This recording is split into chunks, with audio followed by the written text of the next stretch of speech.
Bonjour. L'artiste-compositeur Pablo Casals a dit « La musique chasse la haine chez ceux qui sont sans amour. Elle donne la paix à ceux qui sont sans repos. Elle console ceux qui pleurent. » Nous avons le plaisir d'accueillir l'auteur et compositeur Shawit, originaire de Maliotenam dans le nord-est du Québec. Shawit chante en créole français, en anglais, mais surtout dans sa langue autochtone Innu. Cet artiste unique en son genre offre des chansons honnêtes et engagées à saveur reggae et dancehall. Shawit est l'un des rares artistes canadiens à mélanger ingénieusement reggae avec une langue autochtone. Depuis la sortie de son extended play éponyme en 2014, les demandes pour sa musique ne cessent de s'accroître, se retrouvant même dans de longs métrages et utilisées en tant que chanson thème de séries télévisées. Sa chanson « Kiichinau » a également été retenue parmi une multitude d'artistes pour promouvoir la musique du monde canadien. Il a participé au Festival d'été de Québec, au Festival de la chanson de Tadoussac, ayant voyagé à travers le Canada, passant par le Yukon jusqu'à la Russie et vers le Maroc, pour une renommée de plus en plus internationale.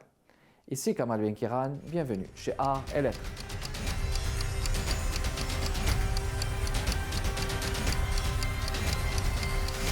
Shawit, bonjour. Bonjour. Très heureux de vous accueillir finalement chez Art et Lettres à ICI Télévision. Vous êtes considéré par plusieurs comme le digne représentant de la culture autochtone et aborigène à travers le monde. Vous travaillez dans la fusion, le mélange des genres, musique reggae, musique avec la langue autochtone. Ouais. Qu'est-ce qui vous fascine justement dans cette fusion des genres musicaux justement?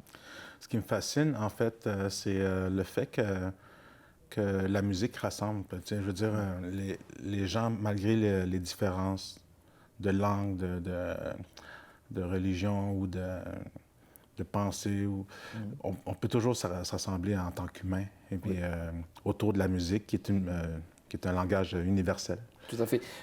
Il semble que vous voyagez beaucoup aussi, vous vous déplacez et vous chantez en créole, français, anglais et surtout en Innu.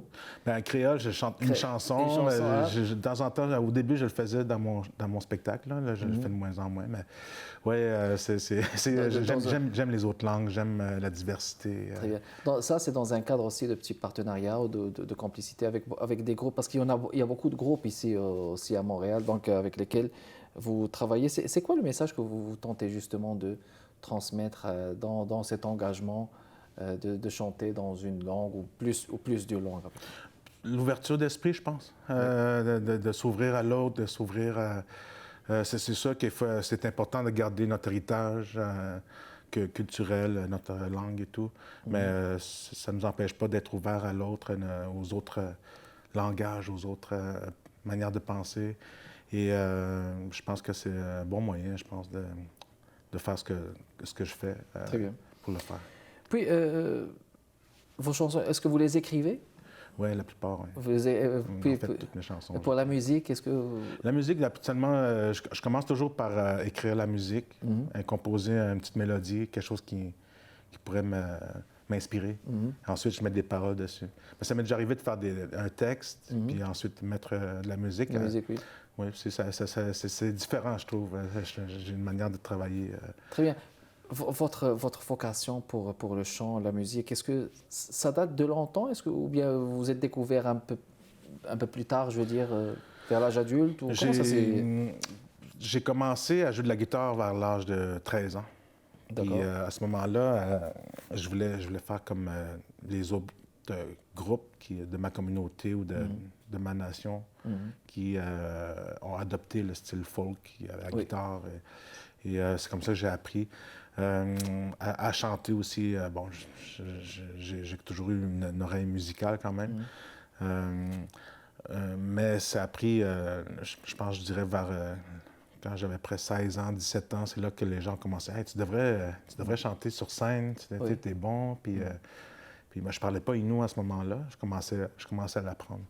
Puis ça m'encourageait, mais en même temps, moi, je suis quelqu'un de très timide, très gêné. Fait que ça a pris un bon moment avant que j'aille sur scène. J'ai attendu jusqu'à l'âge de 21 ans avant de me dire « OK, j'y vais. » Vous avez participé aussi à des festivals. Festival d'été de Québec, festival de la chanson Tadoussac aussi. Oui.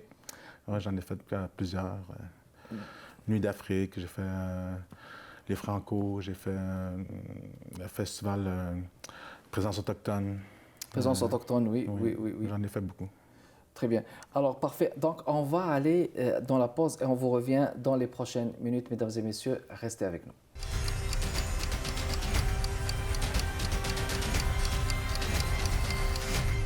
On est de retour, mesdames et messieurs, toujours dans le cadre de Arts et Lettres avec notre invité Shawit.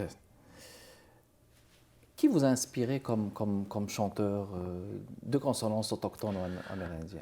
Autochtone, Oui. OK. En fait, la première inspiration, je crois que c'est Cashton, Oui. Florent Vallant et Claude McKenzie. Mhm. Mais il y avait beaucoup d'autres groupes aussi qui sont moins populaires, mais qui sont très populaires dans ma nation. D'accord. Plus tard, ben, c'est sûr que j'écoutais aussi d'autres choses. Quand j'étais petit, c'était Michael Jackson. Plus tard, j'écoutais du rap. À un moment donné, j'ai découvert le reggae, côté dancehall. C'est une branche du reggae qui est un peu plus rythmique. Un peu rythmique, hein? Oui, oui, oui. Puis, moi, c'est ça, Bob Marley, c'est clair que ça fait partie de mes influences, là. Puis est-ce qu'il y a une particularité qui distingue justement la chanson Innu, je veux dire, en général? Est-ce qu'il y a une moralité qui se dégage que vous tentez de transmettre à travers vos chansons? Tu veux dire dans les chansons Innu? Oui, oui. Habituellement, on parle beaucoup de la perte de territoire. On parle de l'environnement. On a beaucoup de chansons d'amour. Oui, oui. Oui, oui, oui, oui. Puis moi-même, j'en ai quelques-unes. Moi, dans mes chansons à moi, je parle d'espoir, je parle de l'amitié. Je parle de Dieu, je suis quelqu'un de croyant, fait que c'est important pour moi de parler de lui, puisque c'est lui qui m'a donné le don de chanter et tout. Je parle de suicide, je parle de l'environnement.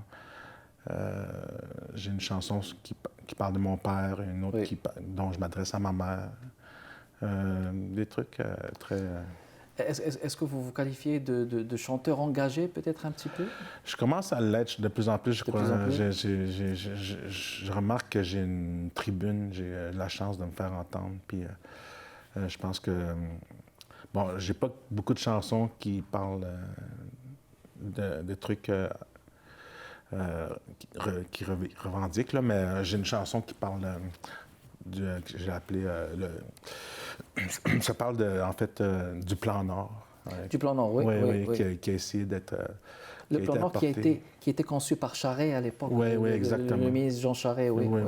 En plus, il y avait des femmes autochtones qui ont marché de ma communauté jusqu'à Montréal pour délivrer un message justement à Jean Charest. Puis quand ils sont arrivés à Montréal, Jean Charest, ils ont juste comme ri d'elle. Puis ça m'a déclenché un peu mon envie de dire hey, il y a des trucs qui sont pas corrects, il y a des trucs qui doivent être respectés. Puis, alors, je commence Shawit, comment se passe le processus de création pour vous, pour écrire une chanson? Est-ce que vous attendez d'être inspiré par un fait, par un incident, une réalité? Comment ça se passe pour vous? Ou bien vous écrivez selon l'inspiration? Selon l'inspiration, beaucoup. Ça peut être complexe des fois de trouver un sujet de chanson. Ça m'arrive souvent d'avoir le syndrome de la page blanche, qu'on dit. Oui, Mais ça dépend. Ce temps-ci, je fais beaucoup de résidences avec d'autres artistes.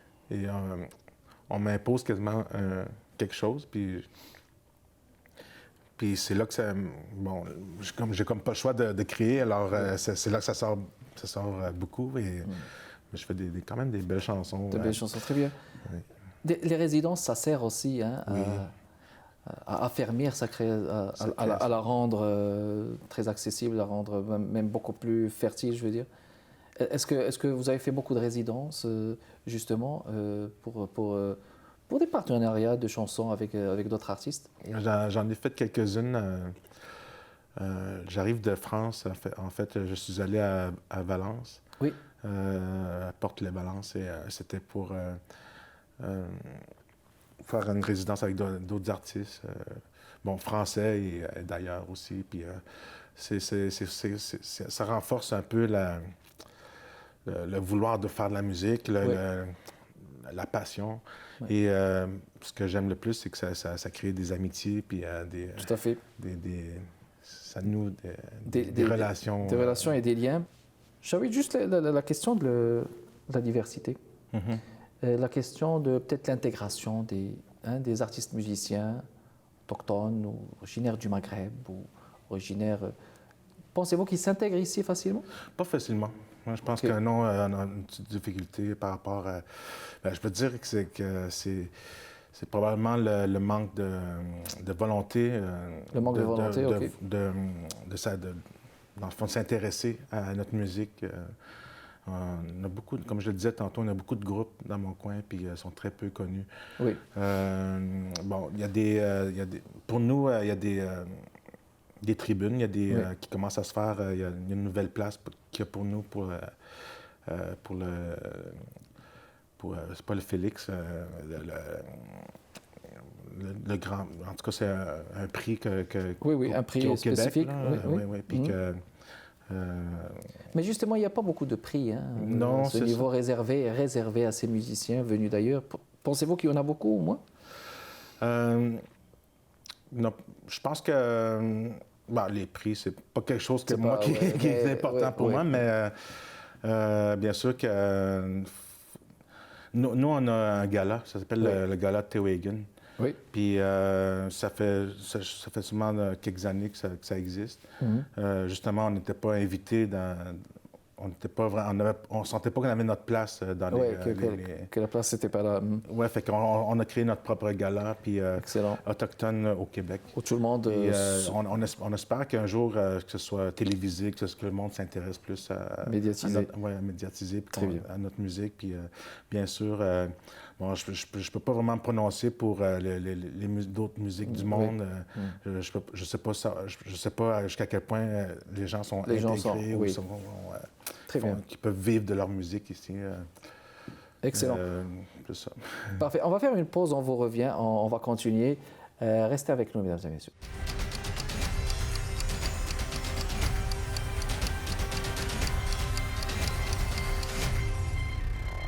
De retour, mesdames et messieurs, dans le cadre de Arts et Lettres avec notre invité Shawid. Alors, je vous propose, mesdames et messieurs, ce passage ou cette chanson, et puis après, on vous revient dans les prochaines minutes.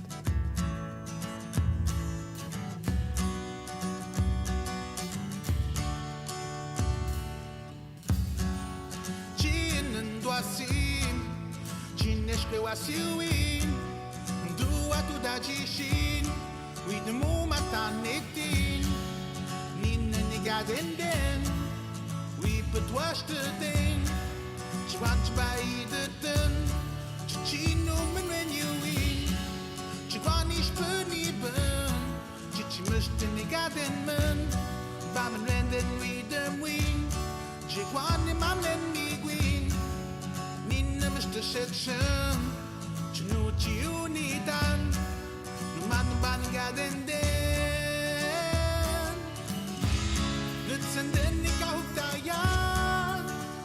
Besi shetain, nutsen den niga hukimita. De un man mischte mit dat man, ik hou het wabendaan. In mijn dojin, chindwasin, de un chegwani agui-gwin, de un chegwanche bushka-gwin, chini kamen wade jishin, ik ha shukish betem jishin, naswin ish benige bunchegwan.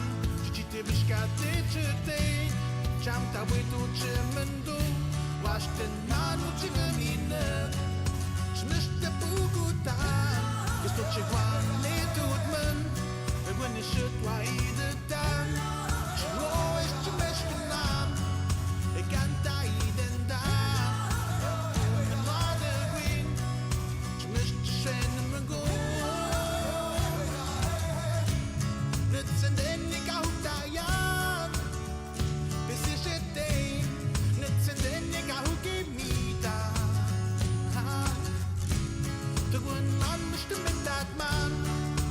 Ikaw tuamdan Mendocin Chingwasin Tungan chigwani agwigwin Tungan chigwan chibushkagwin Chini kamen wade chishin Ikashuk ishbeten chishin Nasin ishbenigeben chigwan Chichitibishkate chitay Chanta wedo chimendo Washten manu chigamina Chimishta puguta Mr. Chigwan litutman And when you should wahida time Chino is chimishkanam Ikanta idenda Rapun rada gwin Chimishta shred mugu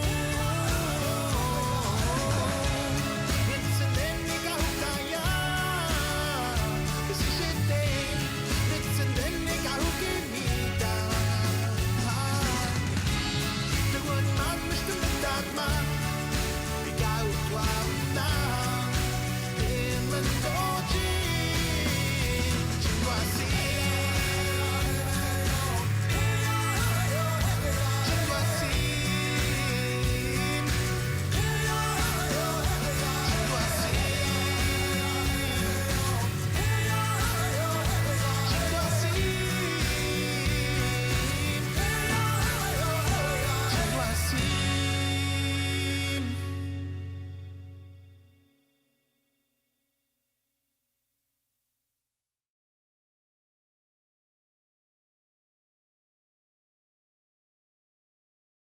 De retour avec vous, Shawit, c'est une chanson. Pouvez-vous nous dire le titre et la thématique, justement? Oui, Chinin Dwasim, qui veut dire « C'est toi, mon enfant ». Très bien. C'est une chanson que, bon, le sujet est un peu délicat. Ça parle de suicide. Comme on le sait, le taux de suicide dans la communauté est plus élevé que le reste de la population. Quelque chose qui nous concerne beaucoup. Oui. Surtout moi, en tant que papa, j'ai 6 enfants. Alors, ils sont rendus adultes maintenant, sont sujet à la dépression et tout ça. Alors, dans cette chanson-là, j'encourage un de mes enfants à voir la vie de bon côté, à croire en Dieu, à regarder le chemin qu'il y a devant ses pieds, qu'il n'y a pas juste des malheurs dans la vie, puis ça vaut la peine de la vivre. Oui, c'est tout à votre honneur, puis c'est un sujet très sensible. Oui. Rarement on entend parler de ce type de sujet, le suicide. Alors, quand même, au sein de la société québécoise, c'est présent, mais peut-être on en chante rarement. Et donc, c'est très bien. Parfait. Si vous le voulez bien, on va passer à un autre sujet. Votre échange culturel. Vous avez été au Maroc dernièrement. On va appeler ça un échange culturel. Dans un cadre d'un échange avec un groupe reggae. Et puis, le projet s'appelle De Mash Toat Charaba. Oui. C'était en 2019. Voulez-vous nous parler de cette expérience? C'était un échange qu'on avait fait avec le groupe Wash and Hit. Wash and Hit. À Rabat. Et on a, dans le but de créer des chansons pour en faire ensuite un spectacle ou deux. Bon, on a passé 2 semaines à Rabat. C'était vers le mois de mai. C'était pendant le Ramadan. On a essayé de faire le Ramadan, mais... ça ne mange pas, alors. Un Ramadan, il n'y a pas aucune liquide. Liquide, là, rien du tout. Jusqu'au coucher du soleil. Oui. Jusqu'au coucher. Bon, j'ai pas été capable côté liquide, là, mais côté bouffe, j'étais quand même très bon. Puis c'est toujours très plaisant ensuite de voir ce qu'il appelait le ftor. Le ftor, exactement. Le souper c'est le souper du coucher. Soleil, puis c'est comme une grande fête à chaque soir. Là. Exactement. Puis c'est tellement bon aussi. La nourriture là-bas, j'ai adoré. Magnifique. Oui, puis on a fait des belles chansons, on a fait un bon spectacle. Eux, on les a invités ensuite à Match Teriach au Lac-Saint-Jean. Au Lac-Saint-Jean. Pour 2 semaines aussi. C'est la première fois qu'ils venaient au Canada. En fait, je pense que c'est la première fois qu'ils sortaient de leur pays. Oui. Et je pense que c'était extraordinaire pour eux aussi, je crois, de leur côté. C'est une magnifique expérience d'altérité aussi, d'aller vers l'autre, d'accueillir et de recevoir l'autre. Puisque ça aboutit à une chanson commune Oui, en fait, on en a fait album? 2. Mais non, on n'a pas encore... on n'a pas eu la chance d'enregistrer encore. Mais ça va se faire assez bientôt. Là. On veut enregistrer les 2 chansons qu'on a faites, en fait. Puis est-ce que vous avez choisi une thématique ou bien... Puis oui, une des chansons, ça parle de Rabat. Ah, d'accord. Que j'ai... Bon, c'était de mon idée, mais... Je trouve ça très beau. Mais la chanson s'intitule Oudé Rabat, qui veut dire ici à Rabat. Okay. À Rabat. Oui, oui. Puis je fais rimer des mots en inou qui finissent par at, comme les pommes des at ou des rabat. Ah, magnifique, parfait. Menamitiat des rabat. Oui, mais ça, c'est très bien. Puis ça donne une touche poétique et puis c'est très, très, très important. C'était en reggae, donc c'est... Oui, on a utilisé le reggae pour faire pour s'assembler, puis en fait, eux, c'est un groupe de reggae aussi, alors c'était quand même, c'était assez facile, je dirais. Bon, je dis pas que c'était tout était facile, là, oui, mais oui. je veux dire, cette partie de vouloir composer, de faire les chansons, on s'entendait très bien, puisqu'on faisait le même genre de musique. Le même genre de musique. Puis, c'est un volet interculturel, hein, en deux cultures. Oui. Et puis, il ne faut pas oublier, le Maroc aussi, il y a beaucoup de personnes autochtones là-bas, les Amazirs, oui. Les Berbères, j'imagine que vous les avez... Oui, j'ai eu la chance avez vus. de voir leur culture un peu, puis Avez-vous trouvé des similitudes? Avez-vous trouvé des points communs? Un peu. Il y a quelqu'un qui m'a fait remarquer un motif sur un coussin qu'on était assis, puis ça ressemblait à des motifs autochtones. Oui. Fait que ça se pourrait, tu sais, qu'il y a eu des échanges avant même Christophe Colomb. Oui. Ça se pourrait. Puis bon, je me suis intéressé peut-être un peu là-dessus. Il y en a qui pensent qu'il y avait déjà des Noirs en Amérique avant même l'époque de l'esclavage. Depuis des siècles, oui. Oui. Puis, bon, je ne suis pas encore... je veux dire, c'est des suppositions, mais je pense que on est capable de naviguer tous les humains. Là, fait que... Exactement. Chaoui, c'était un plaisir de discuter avec vous. Est-ce que vous avez un site de coordonnées? Peut-être les gens seront intéressés de voir ce que vous faites. Avez-vous un site web peut-être dans le cas où vous acceptez peut-être de... Non, j'ai pas vraiment de site web. J'en ai un, mais il n'est pas vraiment à jour. Je pense que le mieux, c'est...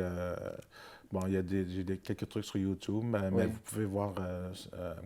sur Facebook, j'ai une page aussi. Exactement. Puis j'ai aussi un album à vendre. Un album à vendre, donc les gens sur Facebook pourraient Bandcamp, je crois. Oui. iTunes, je sais. Mais en tout cas, vous avez des liens sur YouTube, vous pouvez rentrer voir. Shauit. Chaoui, c'était un plaisir de vous avoir accueilli parmi nous à Arrêt-Lettres. Merci beaucoup de votre présence. Merci beaucoup. Merci beaucoup de votre intérêt, mesdames et messieurs. Je vous fixe rendez-vous la semaine prochaine avec un nouvel invité, jeudi, 15h30. Kamal Benkiran avec vous. À la prochaine.